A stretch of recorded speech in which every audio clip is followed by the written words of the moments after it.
લક્ષ્ય ન્યૂઝ, એક નજર, એક લક્ષ્ય. કલોલસર ખાતે ભારતીય જનતા પાર્ટીના સ્થાપના દિન તેમજ રામનવમીની ઉજવણી કરવામાં આવી. કલોલ 5 હાટડી બાજર ખાતે આવેલા પૌરાણિક રામ મંદિર ખાતે ભારતીય જનતા પાર્ટી દ્વારા મહાઆરતી તેમજ રેલીનું આયોજન કરવામાં આવ્યું હતું. 6 એપ્રિલ ભારતીય જનતા પાર્ટીના સ્થાપના દિન નિમિત્તે કલોલના રામજી મંદિર ખાતે ભારતીય જનતા પાર્ટી દ્વારા મહાઆરતીનું આયોજન કરવામાં આવ્યું, જેમાં કલોલના ધારાસભ્ય લક્ષ્મણજી ઠાકોર, ગાંધીનગર જિલ્લા પ્રમુખ અનિલભાઈ પટેલ, કલોલસર ભાજપ પ્રમુખ જીતેન્દ્રભાઈ પટેલ, કલોલ નગરપાલિકા પ્રમુખ શૈલેષભાઈ પટેલ તેમજ કાઉન્સિલરો તેમજ હોદ્દેદારો કાર્યકર્તા મોટી સંખ્યામાં ઉપસ્થિત રહ્યા. ભગવાન શ્રી રામચંદ્રની મહાઆરતી ઉતારી ત્યારબાદ ઉપસ્થિત ભાજપના કાર્યકર્તા મોટી સંખ્યામાં ઉપસ્થિત રહી રેલી કાઢવામાં આવી. બ્યુરો રિપોર્ટ સંજય નાયક, કલોલ.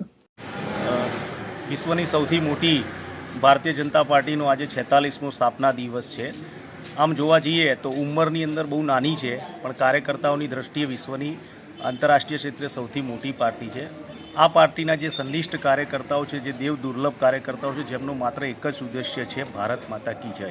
માં ભારતીને પરમ વૈભવ સુધી કેવી રીતે પહોંચાડ્યું એના માટે પાર્ટીના સમગ્ર કાર્યકર્તાઓ પાર્ટીની અંદર સમય કે જોયા વગર પાર્ટી માટે જ્યારે કામ કરવા માટે તત્પરતા હોય છે.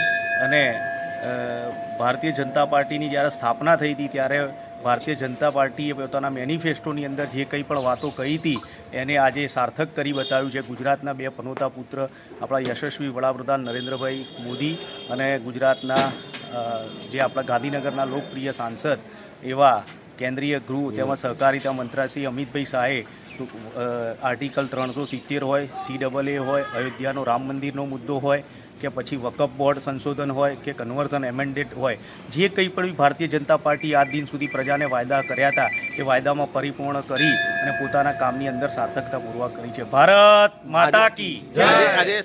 આજે ભારતીય જનતા પાર્ટીના 46મા સ્થાપના દિવસ નિમિત્તે સૌ કાર્યકર્તા મિત્રો ભેગા મળી અને આજે રામ જન્મ દિન હોવાથી કારણે અમે અહીંયા રામજી મંદિર ખાતે, જે કલોલનું સૌથી જૂનું પૌરાણિક મંદિર છે, ત્યાં આગળ સૌ કાર્યકર્તા મિત્રો ભેગા મળી અને અમે આરતી કરીશું અને ત્યારબાદ પાર્ટીનું એક રેલીનું એક આયોજન કરેલ છે.